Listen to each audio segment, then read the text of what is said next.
And now I have the pleasure of introducing Rebecca Autumn Sansom. Autumn is the filmmaker of Reckoning with the Primal Wound. The film is about reckoning with relinquishment trauma based on author Nancy Verrier's landmark book, The Primal Wound. If you have not yet watched the film, I'll share a link in the chat that will include it on where you can watch it later in the program. Autumn was invited by Oregon Congressman Blumenauer to screen her feature documentary about high-speed rail, Trainsforming America, at the Capitol in DC. She won the 2015 Midsouth Regional Emmy for her work on Tout Your Town, a travel series produced by Genuine Human Productions in Nashville, Tennessee. And she's also part of the founding team of the Wavy Awards, which celebrates historically excluded and marginalized talent, including women, non-binary individuals, BIPOC, LGBTQ+, and artists with disabilities. And the Wavy Awards won the Commitment to Action Award from Clinton Global Initiative, and they're in their third year running now, and you can catch that actually this weekend if you're interested. Autumn's film Reckoning with the Primal Wound marks the first adoptee and first mother team to produce a film about primal wound theory. And I'll turn it over to Autumn. Thank you, Ty. Such an honor to be here tonight with all of you to talk about relinquishment trauma. I see some familiar faces, so thank you for being here. And if you're wearing your Adoptee Army shirt, I think I saw a couple of those. So that's nice. I think a lot of you have seen the film. And if you haven't, then I thought we could start with the trailer just to kind of ground us back to what it is. It's only 90 seconds long. And then I will talk about my origin story and making the film, why I made the film, and fun relinquishment trauma stuff. So let's see.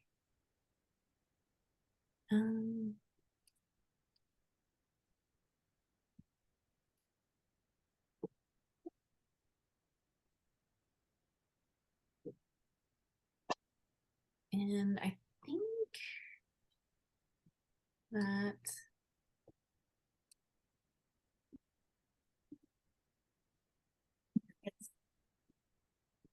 y'all hear it? No, the word primal. You can't hear it?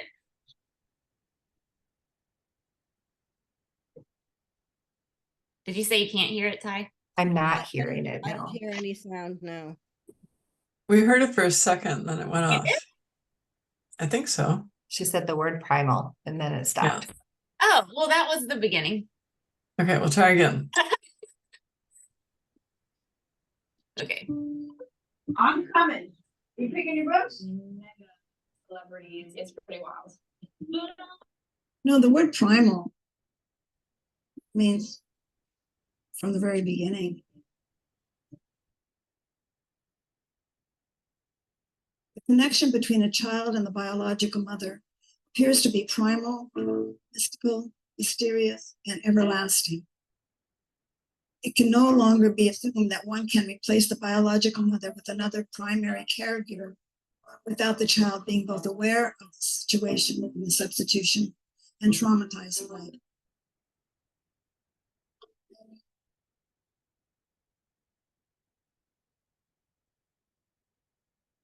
You know, that society has not been very good about allowing anybody to think about it.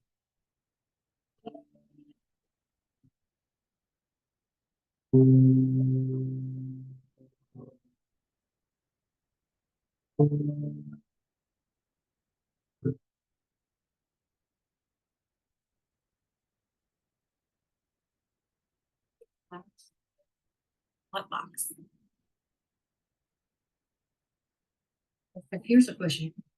Should a child never be adopted?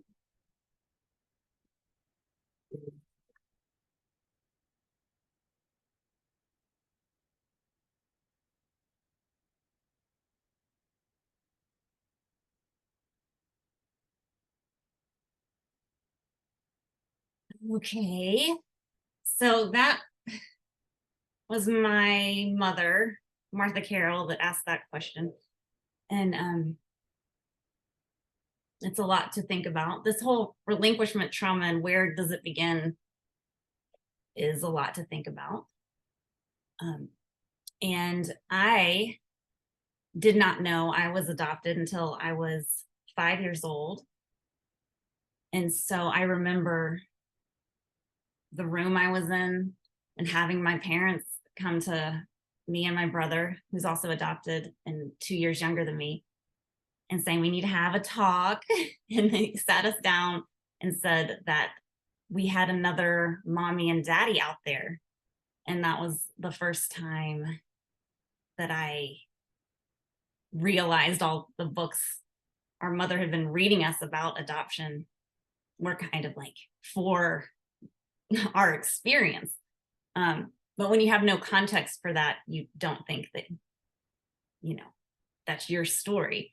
So hearing that that was my story was an inflection point for me. And I never stopped thinking about the other mommy and daddy out there, but mostly the other mommy. I would hum to myself and just ruminate on that over and over again. Where is she? Does she love me? What does that mean? Does everyone have another mommy and daddy out there? And that was the beginning of all of the probably disenfranchised grief. You know, we've heard that term. David Brzezinski talks about it in the film. And it's something that I think is the root of why so many adult adoptees are not okay. And also something that I think we can find a solution to prevent more pain and suffering going forward for adopted people and former foster youth or anyone dealing with relinquishment trauma. So I went through my life with that, and it would come out in certain ways where I think at Thanksgiving and the family would be over, my cousins, and I would have a sense of not belonging. And I would like run away just down the street and not know why. But we weren't talking about it at all. So things like that would happen off and on throughout growing up.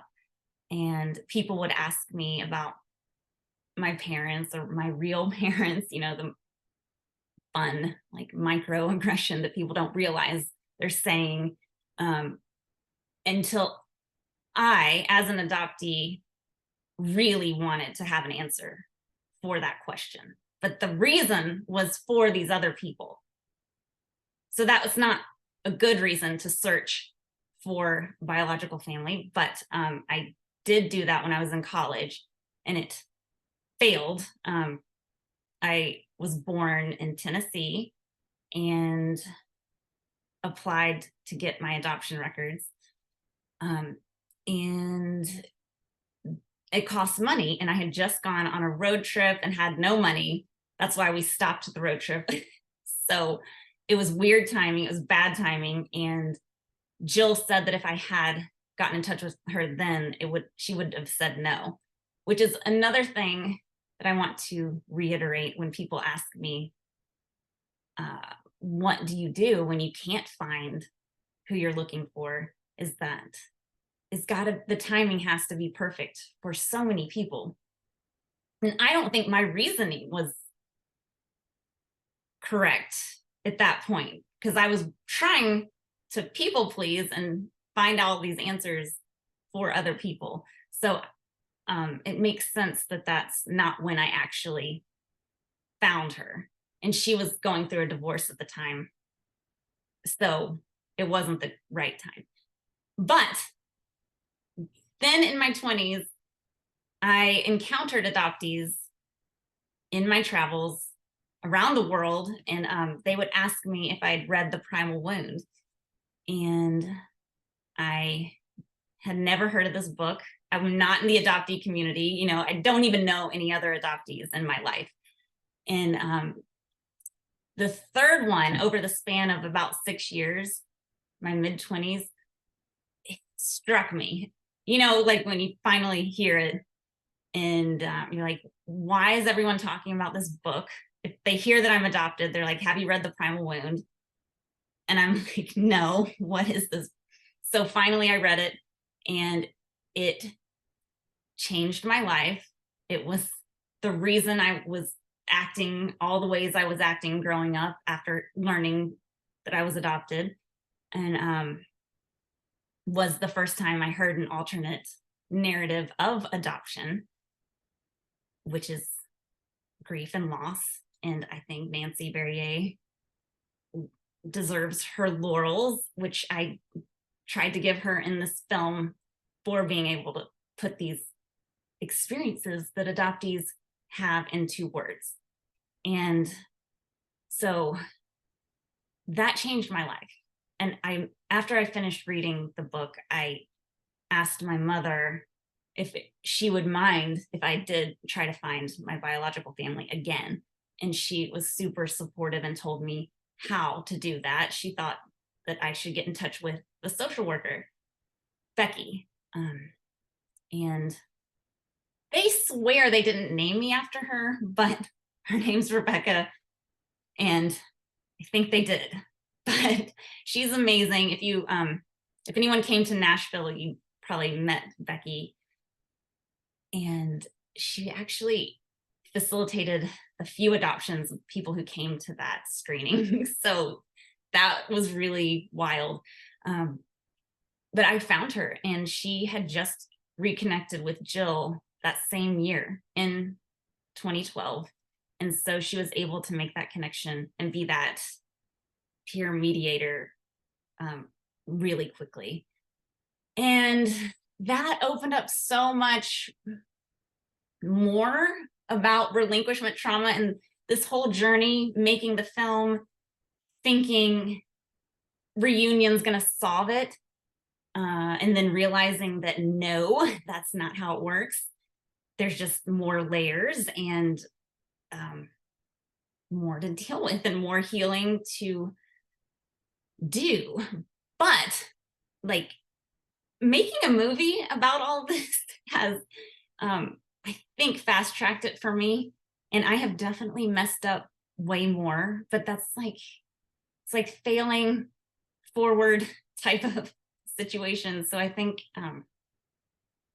it's good to tell your story. That's what I want to tell all other adoptees that I encounter, is that making art and telling your story and trying to process this is the only way to get somewhere with it. And that's healthy. But all of this is hard. And there's so many adoptees on the struggle bus, which brings us to, how did I make the film? So I met Jill in 2012, but I started filming in 2017. And that is because my family member that was adopted, I had multiple family members that are adopted, and they were all on the struggle bus at the same time, really bad, like planning funerals level of addiction, which a lot of adoptees struggle with. And I was a pregnant person.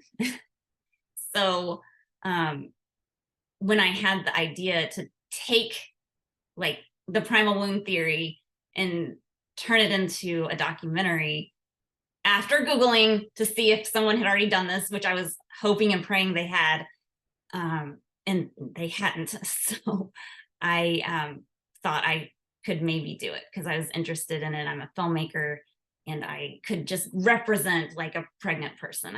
That was my only role that I wanted to be. Like from the neck up, I didn't want to be in it. But I wanted to try everything because they wouldn't read the book. and thought they might watch a movie. And starting that movie was another inflection point.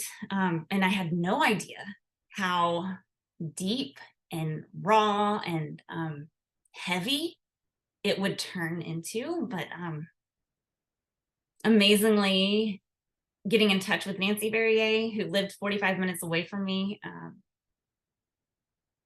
and getting all the yeses. David Brzezinski was up there, Nico Opper, Doris.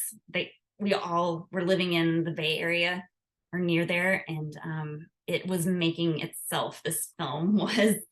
And so when Jill said she could come out for the birth, and then it took me forever to actually go into labor, they induced me. And so I had a whole day in labor and delivery where I had a camera, things that you can't plan, you know, but just happened. I truly believe I was supposed to make this film. And so, I mean, something happened this week that I'm still processing.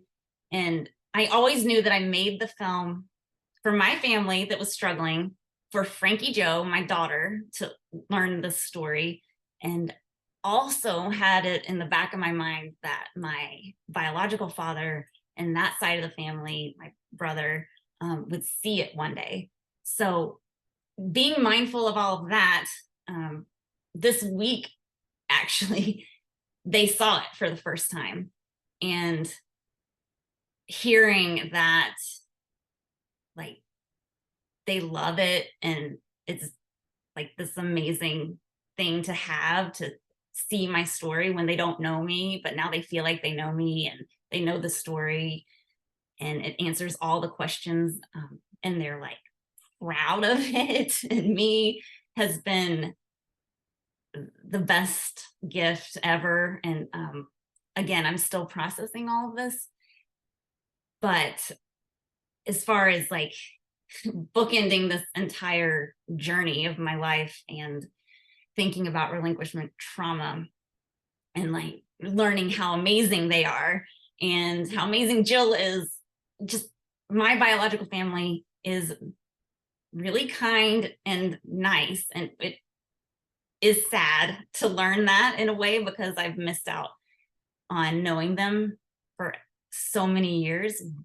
But that's another thing that people need to realize, that is so bizarre, and the situation we're putting people into with adoption that is unnecessary. Like, you don't have to do this and separate people that are energetically, I don't know, I feel like we're all going to find out the truth and know each other if we're supposed to.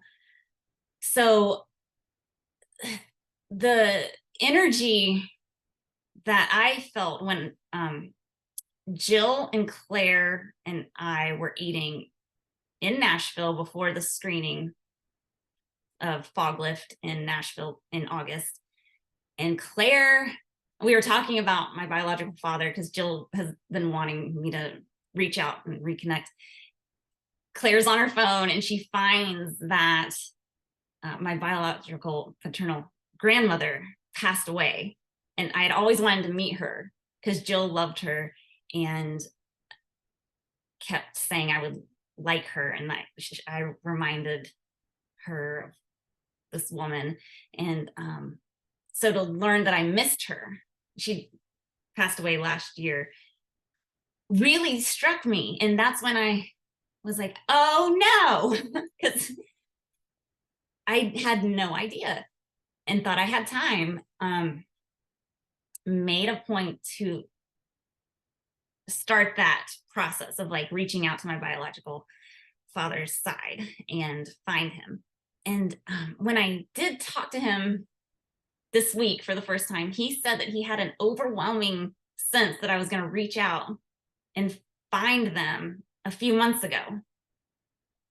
So I feel like that had, there's something like cellular and that has to do with all of that I can't explain.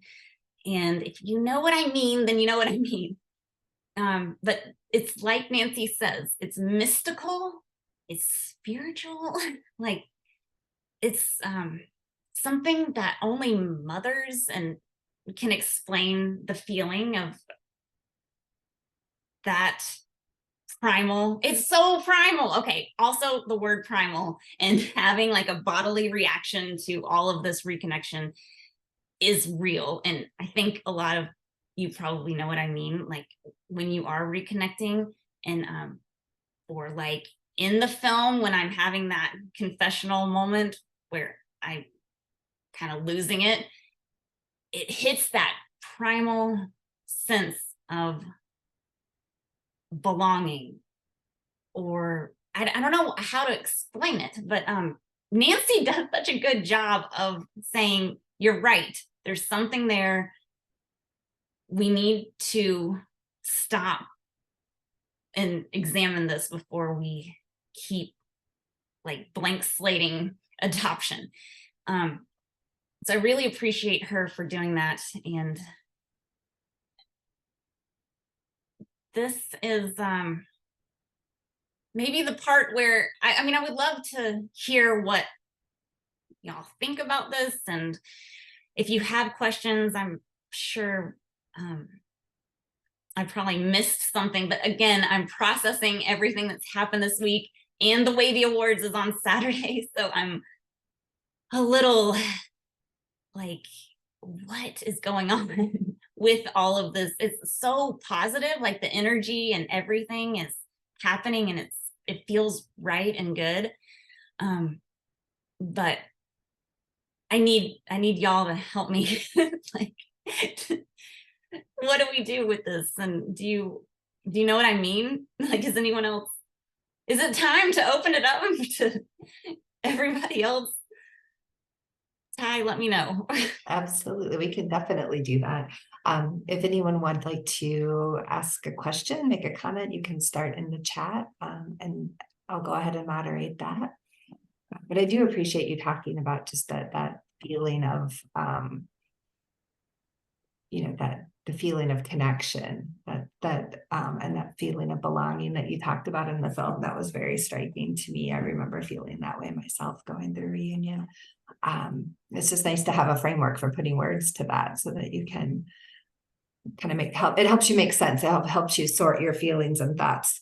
I was gonna say why I did that, and I don't know. No one really asks me in Q&As why I was having that confessional moment at the reunion. But if anyone wants to know, it was I was fine. I was having a fine, normal time, and then I saw Claire and Candace, my sisters, and then my new soon-to-be sister-in-law, Christopher's wife, all leave together from the reunion. I was like, oh, where are they going? You know? And Christopher and Kylie were getting married in 8 months from then. That was the summer. And so I wasn't even thinking who's going to be in the wedding and are we doing wedding stuff now? I hadn't gone there. So then Jill was like, oh, Kylie's doing a bridal brunch tomorrow morning in Cincinnati, and they're all spending the night together and doing that in the morning. And I was like, what? Okay. So I guess I'm not invited to that. That's fine. But it wasn't fine. Like, for some reason, that's what hit me finally, that like, I'm not really their sister, which I say in the film. And it was just, I had gone 2012 to 2019. So that long without ever thinking about this stuff of like, oh yeah, I'm not really in the family. Like I have a place. They're so nice, so inclusive. I'm here. They're not mean to me. And I've said all of this to all of them. So it's all good. But I think Kylie was like, thought I would be put out or feel weird. And that's another thing. Oh my gosh, I was going to say this. My mom just 2 days ago was telling me about how they all went to Mississippi to celebrate my aunt's birthday, and that my cousin made 2 cakes, and she's just telling me everything they did. And I'm like, we're like within driving distance from Mississippi. Like, what family wants me around? Like, do y'all both not want, because here's the thing, if you wanted me to be there, you can't say, oh, we didn't think you would want to come. You have to let me decide that, right? Like, or it just reads as you don't want me to come. That's how I'm gonna take it. And I think everyone out there should know that you should give the adopted person the opportunity to decline the invitation if they don't want to come. But I'm very confused about who my cousins are and who my family is still. And I don't know if the movie has confused everybody even further to like how to deal with me, or they just don't want to have a confessional moment at their family gathering now. That's fair. But, you know, it sucks. Like, I don't want to, I don't know. That also struck like a primal chord in me where I thought I was going to have a panic attack. Both of these things, like reconnecting with my biological father, finding out they're amazing, and not being invited to this birthday party of one of my favorite aunts.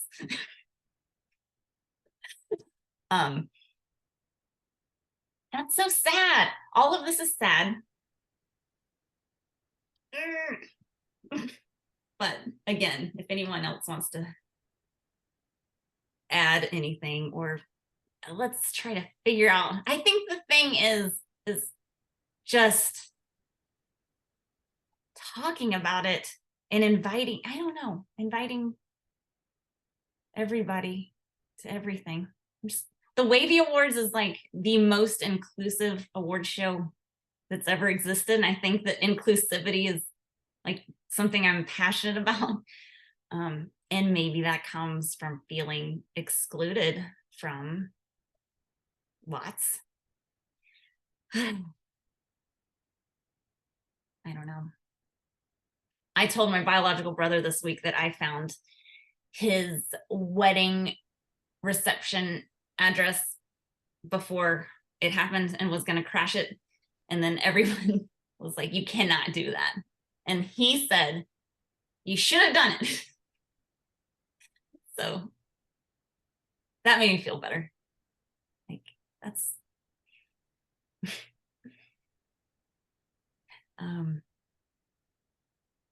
and someone said that they registered, and now I wasn't even going to say that, but I don't know if they're here.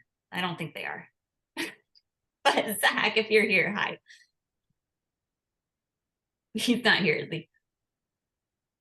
I'm not sure to tell you the truth. Oh, we do have a question in the chat. How did you invite Jill to your daughter's birth? And did you ask, or did she ask? How did you approach that? It's a great question.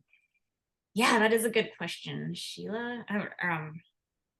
And I asked my mom first if she wanted to come, and she did not, because she, I mean, wouldn't, yeah, she just said she wouldn't feel comfortable. So I asked Jill, who was stoked. And she had to stay out there with me for 3 weeks. So we really bonded and filmed a lot that's in the final cut. So I think that was supposed to happen that way. I'm curious about the process and how you and Jill talked about beginning this project, and how I'm sure there were many discussions that were opened up, just through having this discussion about, should you do this, should you not do that? And also in the chat, someone is thanking you for showing the vulnerability you're showing and validating some of the feelings I think that a lot of people in the adoption world have gone through. Thank you. Yes, and the cellular level feeling too, Jean. Jill did not want to be on camera, but I didn't like force anyone to do anything except my mom. I like not filming. But she hadn't really gone to therapy for any of this stuff. So, and she was willing to talk about it, especially that day we were in labor and delivery. So that's why all this raw unprocessed emotion comes out. And lots of times people are asking me, is Jill okay? And I'm like, yes, she just, I think, needed that. And that's how it comes out when you never talk about it and pretend like it didn't happen. So it was just such a compelling, multiple conversations that we had. It was just us. There was no film crew. So I think that's how I got Nancy. That's how I got all of the raw emotion. Me turning the camera on myself, it was not a Netflix original, which is why they don't want it. But if it had been, it wouldn't have happened. It would not be the movie. Nancy would have said no, and Jill wouldn't have reacted that way. So it's fine. You can do the grassroots distribution model, but she will do anything for me, and she'll say that. She'll be on camera even though she's uncomfortable doing it, which she recently said. So that meant a lot. And this is all hard for her to do. She's not begging to come to Q&As and stuff, but she'll still do them sometimes, rarely. That's why if you see Jill's coming, you should come, because those are rare. But she sets boundaries around it. She'll only stay for 30 minutes because she still can't, I don't know if other first mothers feel that. But I totally respect that. I respect that she'll show up. I respect anybody for showing up that's in the film and going through this with me. But just her willingness to do it, even though this isn't her, she's not like me in the sense, not that I wanted to be in the film and do all of this. That was not the reason I made anything and didn't even want to be in it. But I am fine. I like doing things like this. But now I realize a lot of people do not want to do the talking about this, which, what does that mean? I don't know. Be difficult. And that's why you're also, there's another comment in the chat appreciating your candor and, for, sharing about, not being invited or included, and that strong emotional reaction is shared. And that it's validating to hear someone else say that out loud. I think you're right. A lot of people don't always express that out loud. And we had another question about losing the box. Do you want to share a little bit about the box for people who haven't seen that portion of the film? Yeah. That's kind of the hook in the trailer of do I find the box? Is it in my parents' attic or something? And Jill made me a box that she gave to Becky, the social worker, to give to my parents, for them to give to me when I was ready to learn more about her. And it just had I think C.S. Lewis books and The Grinch Who Stole Christmas, and the poem, The Children's Hour, she'd handwritten, and a little unicorn. She took pictures of it, so that's how I know what's in it. But instead of getting it, my father threw it away when we moved, the year after they told me I was adopted. When we were 6. I was 6, my brother was 4, and it just didn't make, he was literally like, when is going to be the right time? Never. And he apologized for that. I didn't talk to them for 2 weeks after I found out that it was not in the attic, and they knew that it was not in the attic. But they did let me believe it was in the attic for a minute. And that is how I can relate to LDAs. Because I never thought I would experience like that level of betrayal from my parents. And I can't imagine what it would feel like to like find out you were adopted when you're a grown ass adult.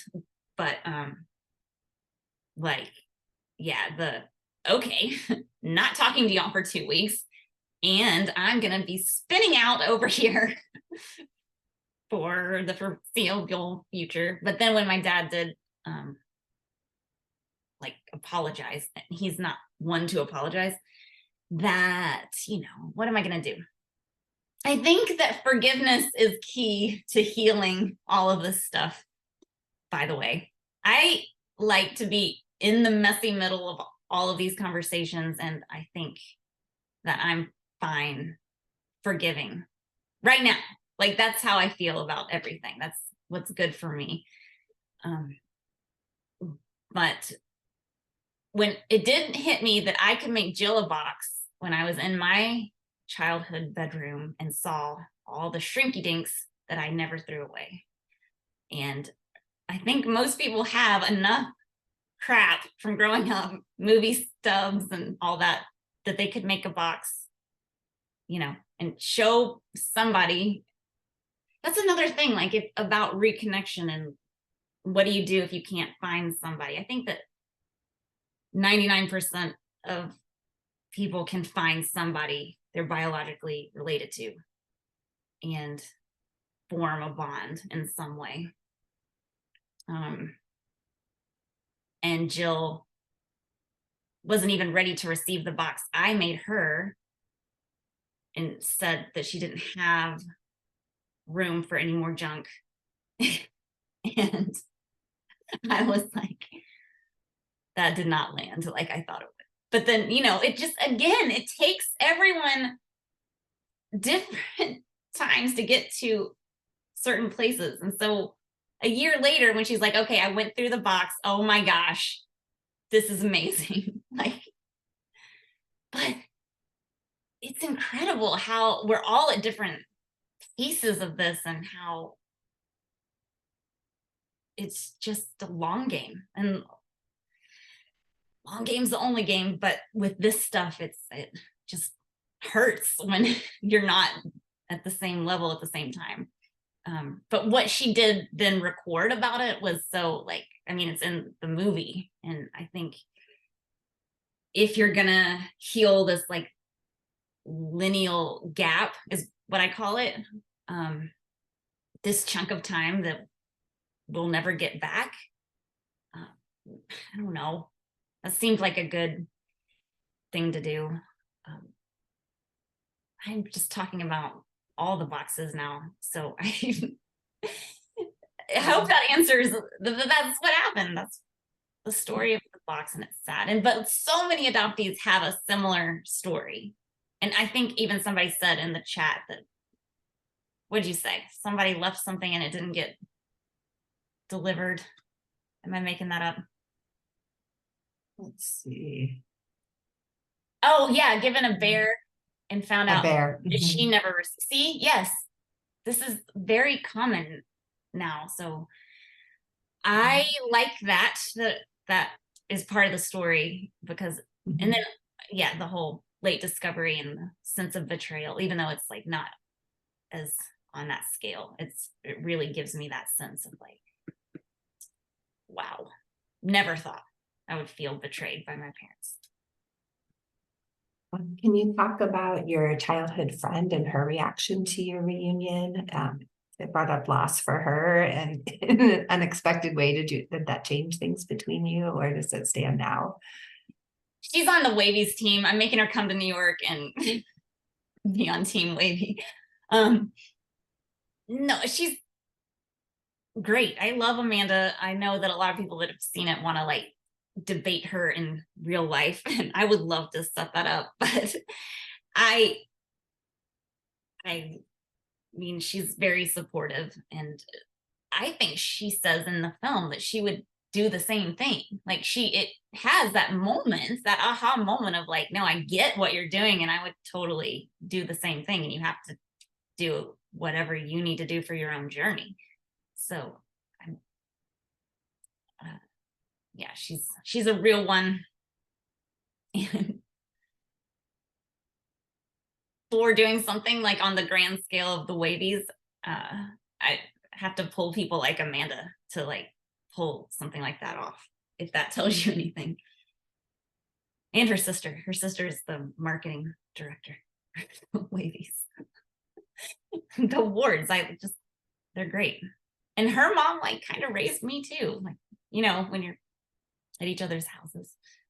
So a lot of people ask me how I seem so okay. And I think a lot of it is to do with that family, honestly. The whole village that can raise a person. Yeah, that's great. I'm glad that she makes an impression.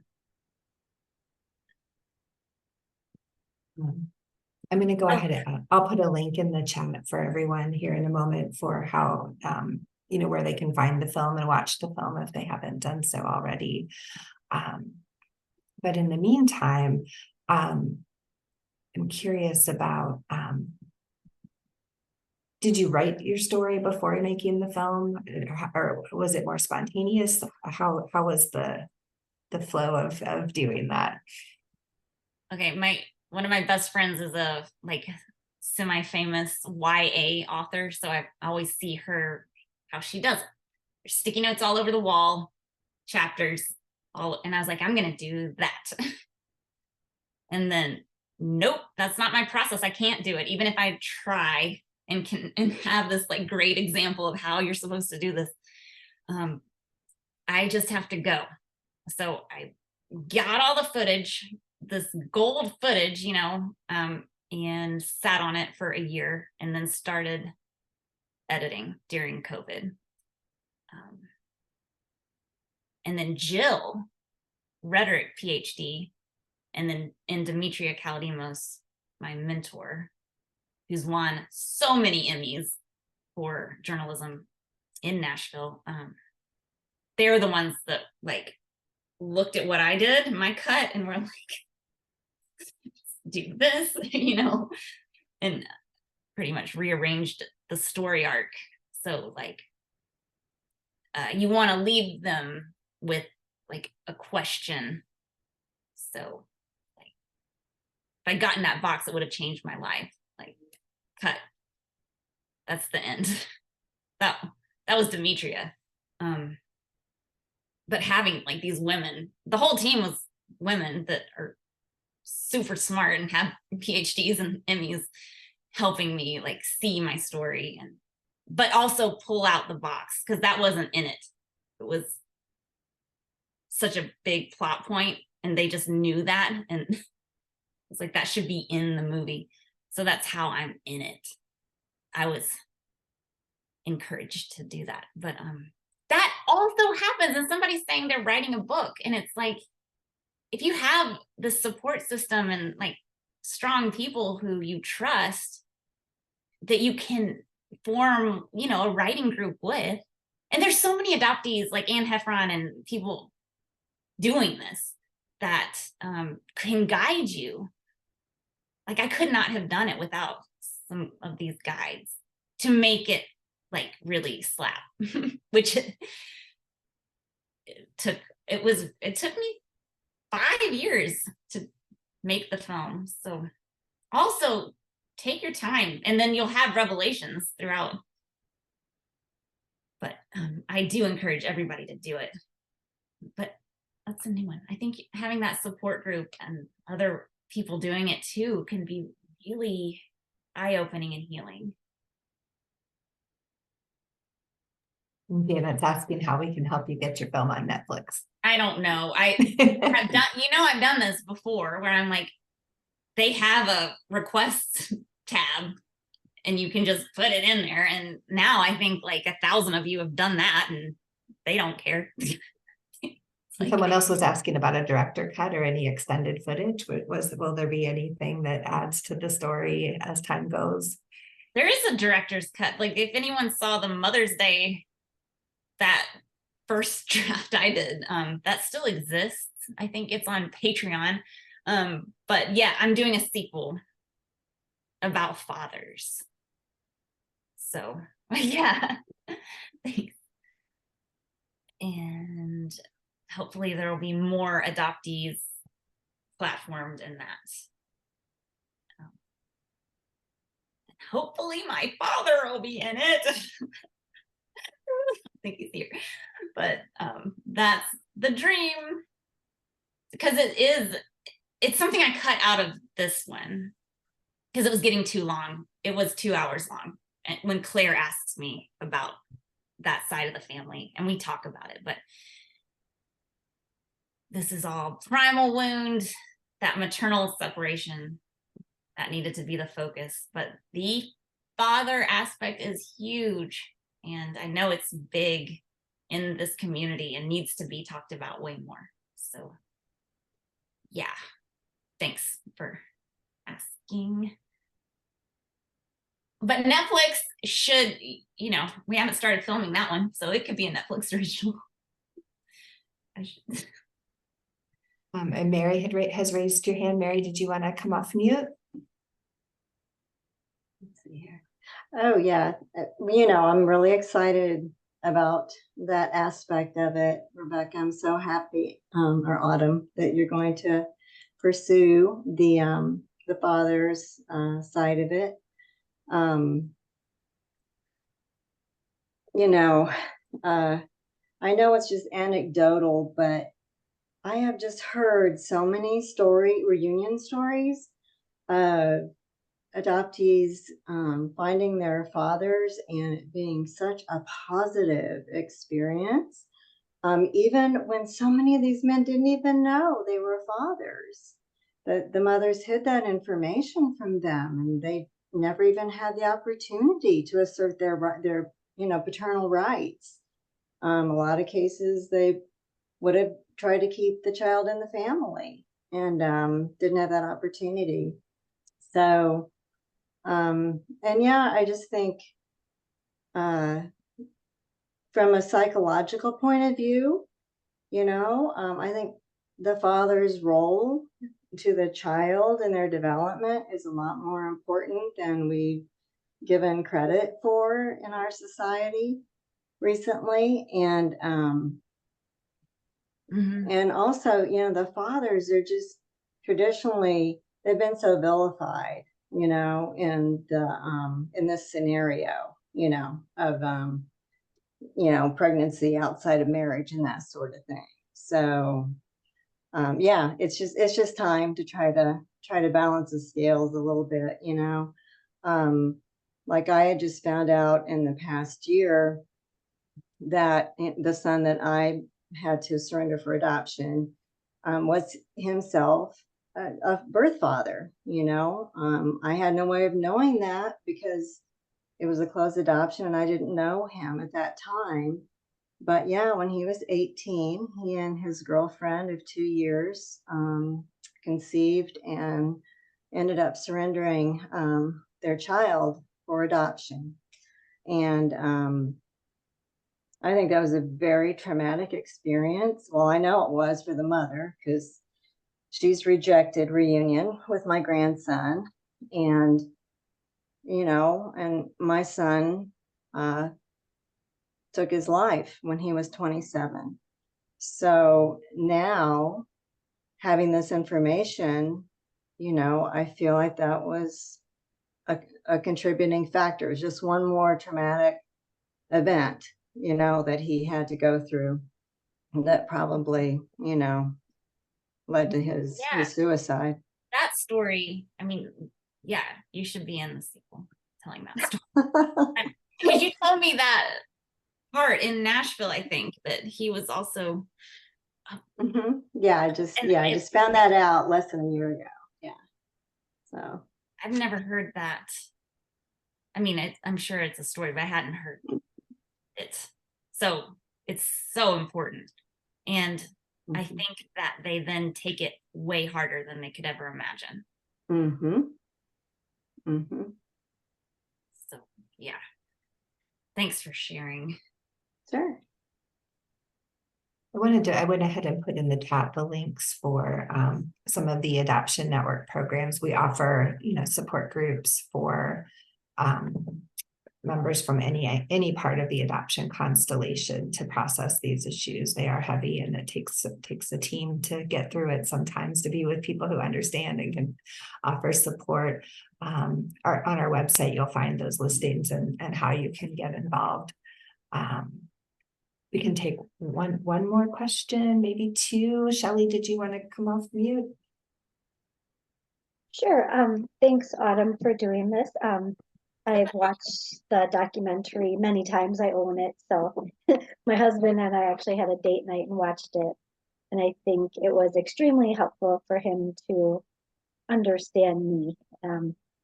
Everyone hears you talk, and I think they start to feel it's just you. But him watching this documentary realized, whoa, it's not just my wife feeling this way. So I think it was a really good thing. And I have somewhat of a birth father story. When I finally decided to search, it was just under 5 years ago. I was 48. Finally decided it was time to do it. Found through the state social worker my birth mother quickly. I had also done DNA, but I was waiting on the results. They contacted my birth mother, and she said, I just need to talk to my husband first. I'm sitting waiting on that. In the meantime, I got my DNA results, and I downloaded them also to my heritage, matched with my birth mother and father. And so I'm like, they must be looking for me. I was able to find out they're together and married. So I'm patiently waiting on this, thinking I have time. I'm just going to wait for them. She needs a little time to talk to him. And in the meantime, during that couple of weeks, he died in his sleep of a heart attack. No, Unexpectedly. I know he was only 69, so I thought I had time, but to this day now I'm like, I had the phone number, I had all this access. I even called it once and heard his voice on the answering machine.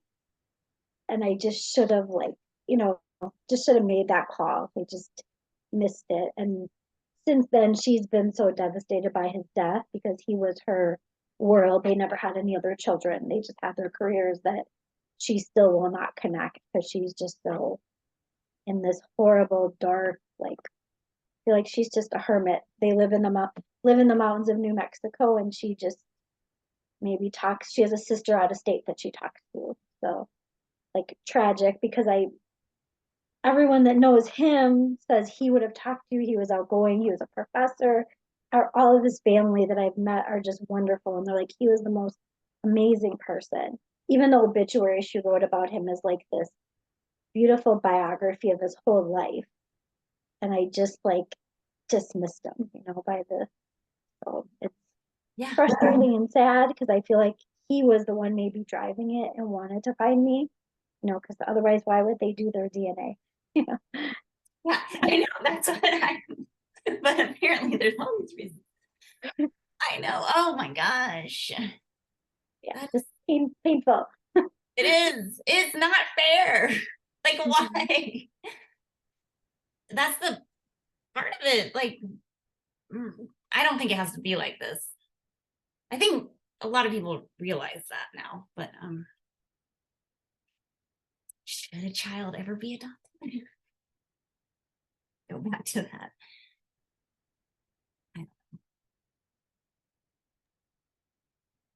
Thanks for sharing that, though, and that's devastating.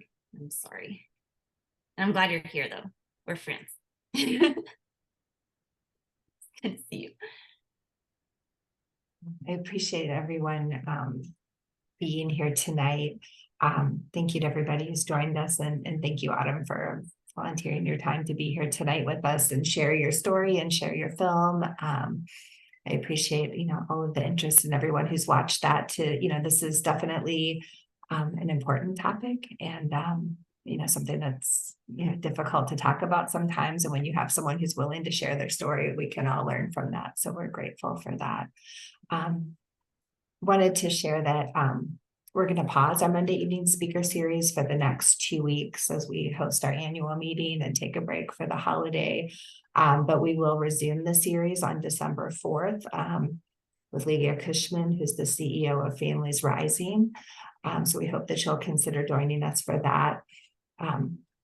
Adoption Network Cleveland is a nonprofit organization serving individuals and families impacted by adoption, kinship, and foster care. I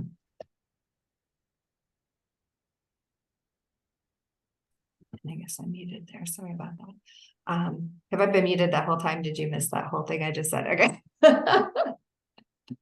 But we hope you can join us as a member with the organization. And to get more information, of course, you can visit our website at adoptionnetwork.org. We hope to see you in the future. And I'm also going to go ahead and put an evaluation in the chat. We'd love your feedback. And you can let us know of any ideas or thoughts, feedback you have to offer. Autumn, thank you so much for being here tonight. We really appreciate it. Thanks for having me, for all that you're doing. I'm going to put all of your resources on the film's resource page too. Wonderful.